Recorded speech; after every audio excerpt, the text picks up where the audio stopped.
सागर लम्सानले मलाई रेप गर्नु भएकै हो। नमस्कार, म सङ्गम विष्ट। म हाल अमेरिकामा अध्ययन गर्दै आएको एक विद्यार्थी हुँ। म आफू रेप भएको आज सोसल मिडियामा पोस्ट गरेको हो। म रेप भएकै हो। रेप कसले गरेको भन्नुहुन्छ भने हाम्रो नेपालको चर्चित कलाकार एक पात्र सागर लम्सान, उहाँले मेरो रेप गरेको हो। म त्यति बेला उहाँ मेरो नजिकको मान्छे हुनुहुन्छ, मैले चिनेको मान्छे हुनुहुन्छ, मेरो फ्यामिलीले चिनेको मान्छे हुनुहुन्छ।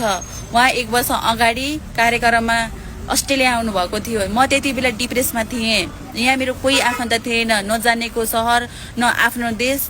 त्यति बेला म डिप्रेसमा थिएँ। मेरो घर फ्यामिलीबाट फोन गरेर हामीले चिनेको मान्छे त्यहाँ कार्यक्रममा आउनु भएको छ है नानी, तिमी जाऊ, त्यो कार्यक्रममा जाऊ, रमाइलो गर, तिमीलाई पनि अलिकति सहज हुन्छ, अलिकति भए पनि तिमी खुसी हुन्छौ भन्दाखेरि म उहाँको अरूको कार्यक्रममा गएको थिएँ। त्यति बेला उहाँले मलाई रेप गर्ने योजना बनाइसक्नु भएको रहेछ, पूर्व तयारी नै गर्नु भइसकेको रहेछ। मलाई के थाहा, म सोधी एक छोरी हुँ नि त, म छोरी हुँ, मलाई त थाहा थिएन कसले के गर्छ, कति बेला म रेप हुन्छु भन्ने मलाई त थाहा छैन नि त।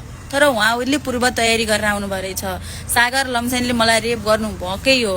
मैले जस्टिस पाउनु पर्छ, म बाँच्न पाउनु हुँदैन। 1 वर्ष अगाडिको कुरा अहिले लिएर भन्दैछु भन्नुभएको होला तपाईँले। म अहिले ठुलो भइसकेँ, म अब जस्टिस पाउनु पर्छ, म अब बोल्न सक्ने भइसकेँ, म आफ्नो लागि लड्ने भइसकेँ।